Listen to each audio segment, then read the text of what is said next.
God's plan doesn't fit neatly into the limits of human understanding. What seems like a setback today might be the foundation for something greater tomorrow. The job you didn't get, the relationship that ended, the door that closed, it all feels like rejection in the moment, but often it's redirection. You only see a fragment of the picture, but God sees the masterpiece being created. There are moments when life feels like a tangled mess of confusion and pain. You pray, you hope, and yet the answers don't come in the way you expect.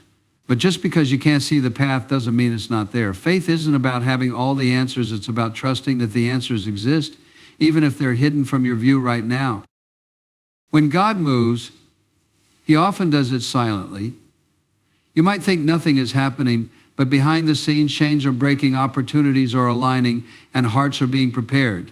It's like roots growing underground unseen, but essential for the tree to stand tall. The process may be invisible, but the results will be undeniable. What looks like a delay in your life might actually be divine protection.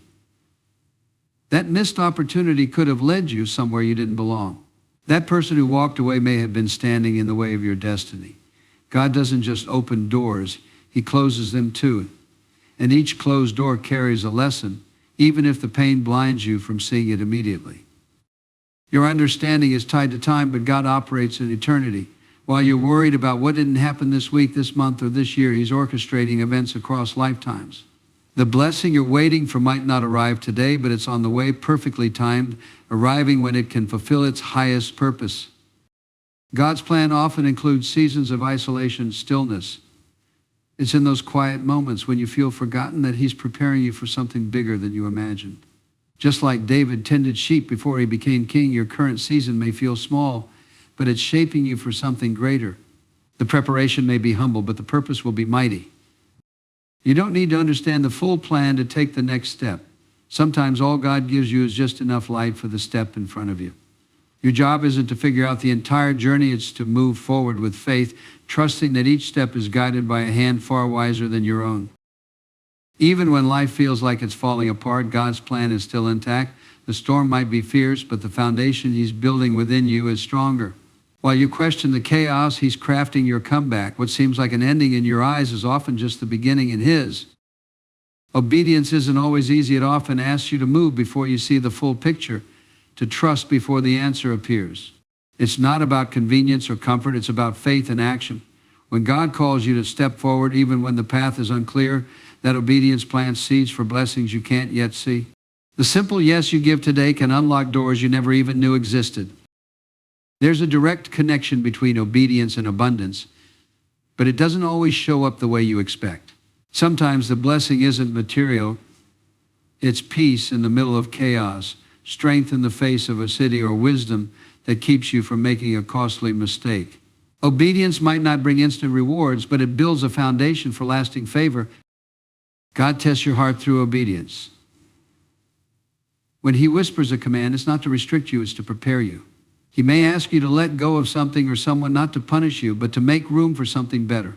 Every act of surrender is a step closer to a blessing that's aligned with his perfect plan, not your limited understanding.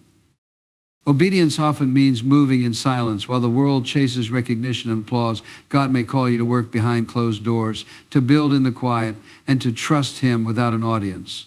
The blessing isn't found in being seen, it's found in being faithful. What you do in private, he rewards in public, but the process starts with silent obedience. Delayed obedience is still disobedience. When God calls you to act, hesitation can cost you the very blessing he intended for you. It's not about waiting until you feel ready, it's about stepping forward when he says go. Even if you're scared or unsure, the blessing often lies on the other side of that first uncertain step. Obedience isn't about perfection, it's about direction. God doesn't expect you to have all the answers, but he does expect you to listen and move. Each small act of obedience, even if it feels insignificant, sets you on a path that leads to his promises. The blessing isn't always in the outcome, it's in the daily decision to align your steps with his will. God honors those who trust him enough to obey without a backup plan. Obedience requires faith that even when things don't make sense, his plan is still working.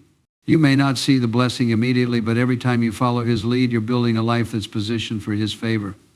It's not about seeing the reward, it's about believing it's coming. Every act of obedience shifts something in the spiritual realm.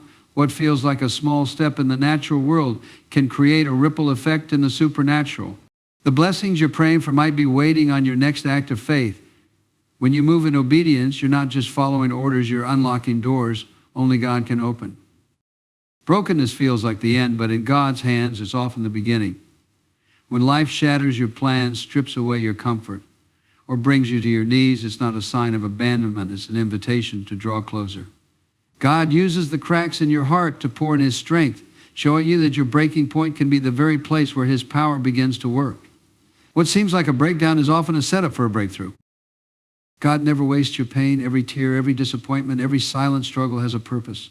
When you surrender your brokenness to Him, He reshapes it into something greater. It's in those moments of feeling empty that He begins to fill you with His presence. The very pieces of your life that feel unusable are the same ones He uses to build a stronger, more faithful version of you. The breakthrough doesn't come despite your brokenness, it comes through it. Brokenness humbles you, and humility opens the door for God's intervention. When you no longer rely on your own strength, when you stop pretending to have it all together, that's when God moves. He doesn't respond to pride, He responds to surrender.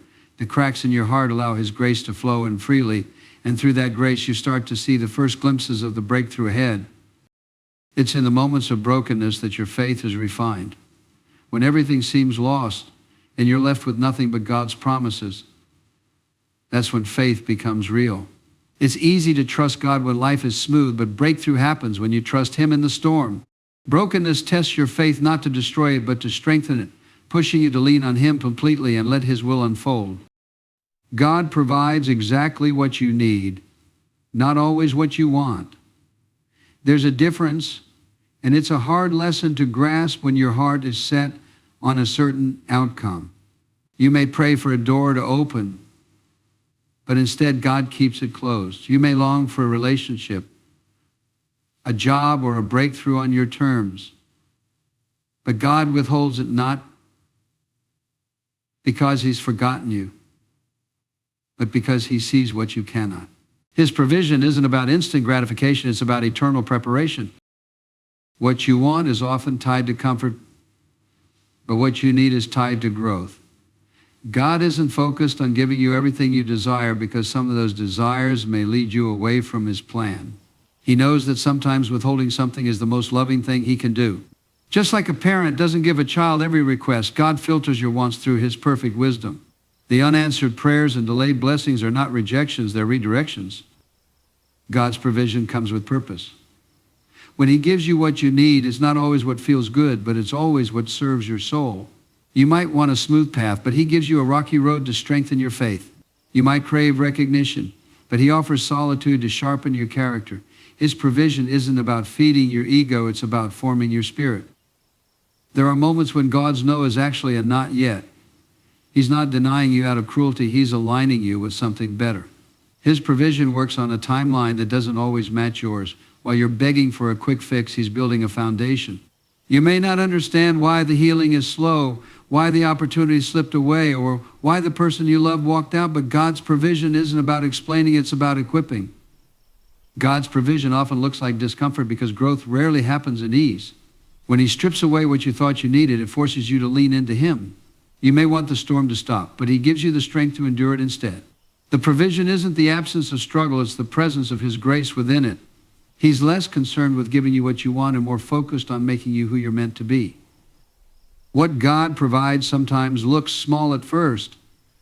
The manna in the wilderness wasn't a feast, but it was enough. The widow's oil didn't overflow, but it never ran dry. God's provision doesn't always come in grand, obvious ways. It often shows up as just enough for today. He gives you the daily strength, the quiet peace, and the subtle reminders that He's still working, even when the provision doesn't match your expectations. God provides through pruning. He may take away relationships, opportunities, or plans that you thought were essential, but in reality they were distractions. His provision sometimes feels like loss, but it's actually preparation. What you thought you couldn't live without, He removes not to punish you, but to create space for something greater. His taking away is often of giving you room to grow, room to heal, and room to step into your calling. Ultimately, God's provision is rooted in love. He knows your heart, but He also knows your future. He won't give you what you want if it will pull you away from Him. His provision is strategic, intentional, and always for your good. While you're focused on what you think will make you happy, He's focused on what will make you whole. It's not about satisfying your immediate desires, it's about shaping your eternal destiny. Waiting is not wasting its preparation. When God places you in a season of waiting, it can feel like you're stuck, like time is slipping through your fingers while nothing changes. But what feels like stillness to you is often strategic to Him. The waiting season isn't a punishment, it's a process.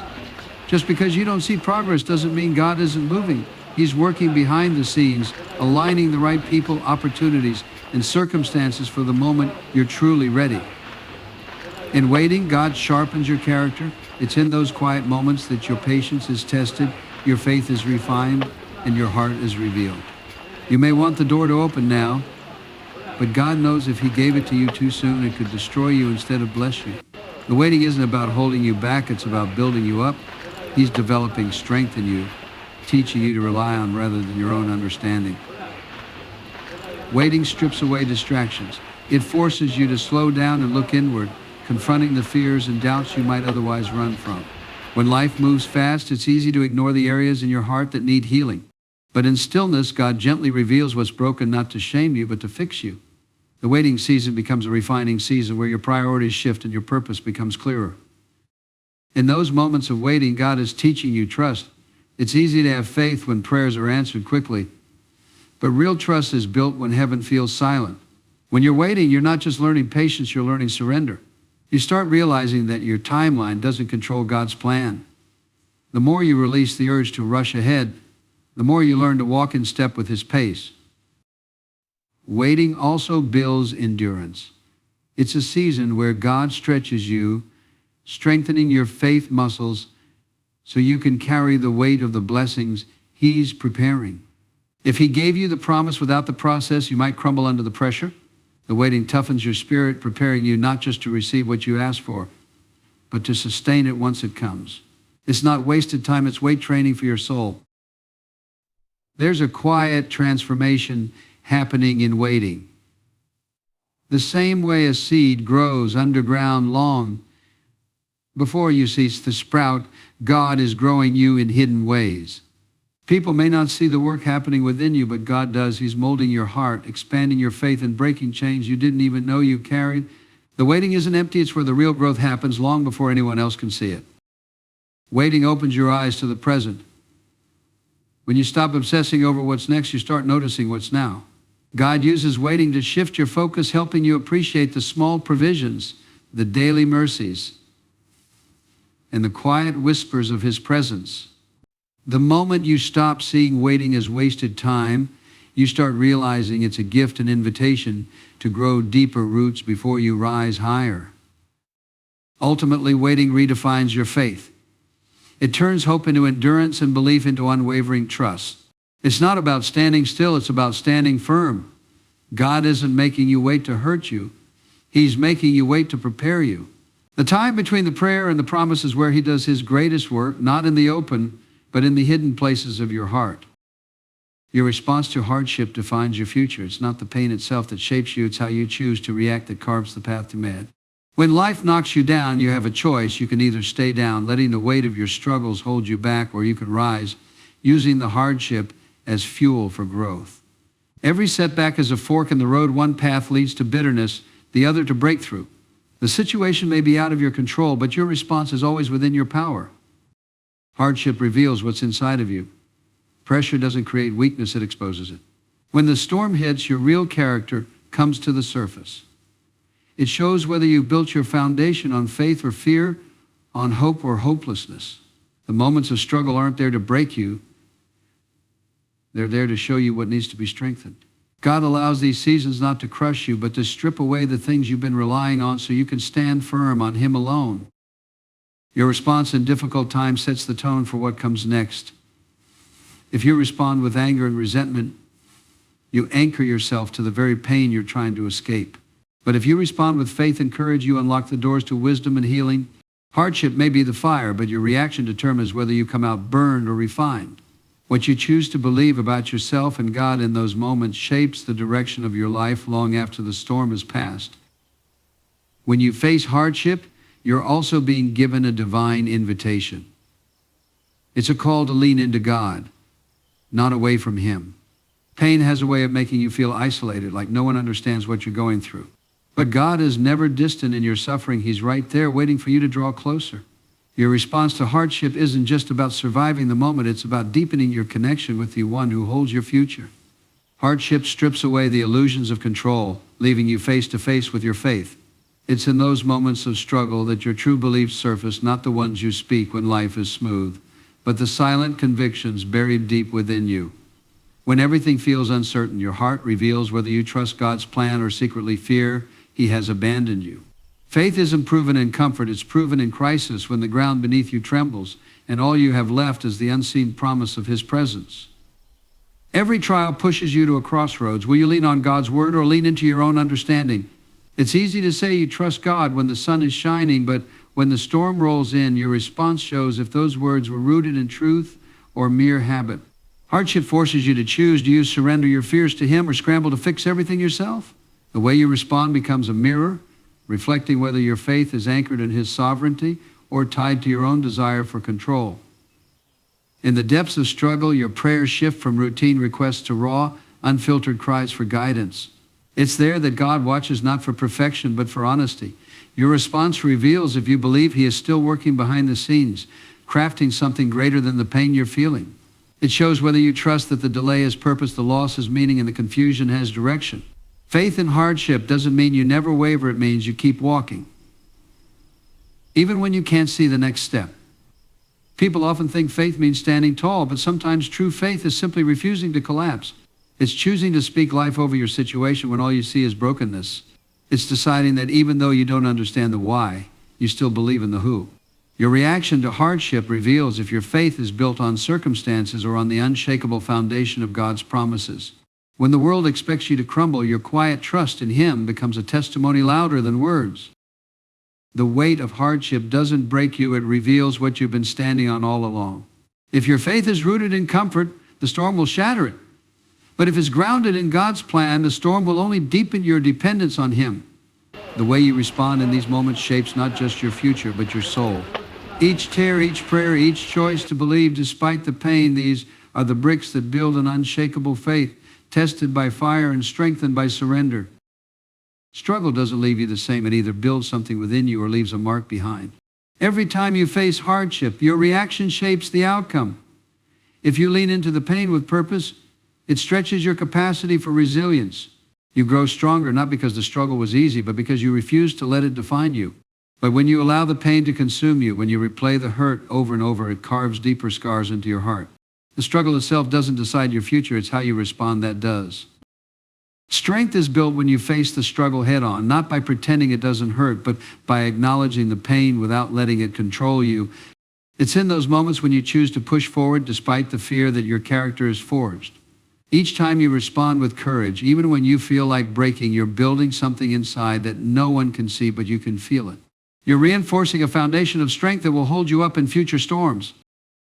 Scars, on the other hand, deepen when you let struggle turn into a story of victimhood. If your focus stays on what was done to you rather than what you can do now, the pain doesn't just linger, it multiplies. Instead of healing, it festers, and the scar becomes more than a memory, it becomes an identity. The struggle then owns you, not because of what happened, but because of how you let it shape your mind. The wound may close, but the hurt keeps echoing if you feed it with resentment or self-pity. Your reaction is the turning point. Every struggle asks you a question: will this build me or break me? Strength is a choice, it's not a feeling. It's choosing to learn from the pain rather than allowing it to paralyze you. It's deciding that you won't let the struggle write your story, but instead you'll use it to add to your growth. You don't control what happens to you, but you always control how you respond. The most powerful people aren't the ones who never struggled, they're the ones who reacted to struggle by choosing growth over bitterness. They allowed the pain to shape their wisdom, not their wounds. Each time you respond to hardship with a mindset of learning and resilience, you build a foundation of strength. And that strength doesn't just carry you through this struggle, it prepares you for whatever comes next, reminding you that every reaction is a step toward healing or a step deeper into the scars. Grace and patience are quiet strengths. They don't shout for attention, but their impact is undeniable. When you respond to life's challenges with grace, you're choosing self-control over chaos. It's easy to react with anger when things don't go your way, but that anger often slams doors shut before you even realize it. Patience, on the other hand, keeps those doors open. It creates space for solutions to unfold, for relationships to mend, and for opportunities to surface. Grace isn't weakness, it's power under control. It's choosing to stay calm when everything in you wants to fight back. Anger and fear push people away, not just physically, but emotionally. When you let these emotions drive your actions, you build walls without even meaning to. The harsh words spoken in frustration, the silent treatment given out of fear, these reactions lock doors that could have led to understanding or growth. But grace does the opposite. It softens conflict, disarms hostility, and invites collaboration. People are drawn to those who remain steady in the storm. They notice when you hold your ground without losing your composure, and that strength quietly earns their respect. Patience doesn't mean doing nothing, it means doing the right thing at the right time. It's refusing to let fear rush you into a reaction or anger push you into a regret. When you're patient, you're not just waiting, you're preparing. You're allowing the situation to breathe so you can respond with wisdom, not impulse. The doors that anger and fear lock are the ones you never had the patience to knock on. Grace waits, watches, and moves when the time is right. It turns waiting into a weapon, making sure every move you make is thoughtful, not reckless. What you don't realize is that people are always watching how you respond. When you react with grace instead of anger, they remember. They see the person who kept calm in the middle of a heated moment, the one who didn't let fear dictate their next step. That leaves an impression, one that opens doors you didn't even know existed. People trust those who can stay steady under pressure. Opportunities flow toward those who show they can handle the weight of the moment without breaking under it. Responding with grace and patience creates a ripple effect. It doesn't just open doors, it opens hearts. It builds bridges instead of burning them. It shows you're not controlled by your emotions, you control them. And that quiet control draws people in, whether it's an employer noticing your poise in a crisis or a friend realizing they can lean on you when things get tough. Grace and patience don't just keep doors unlocked, they invite the right people in the right moments to step through, turning every challenge into an opportunity for something greater.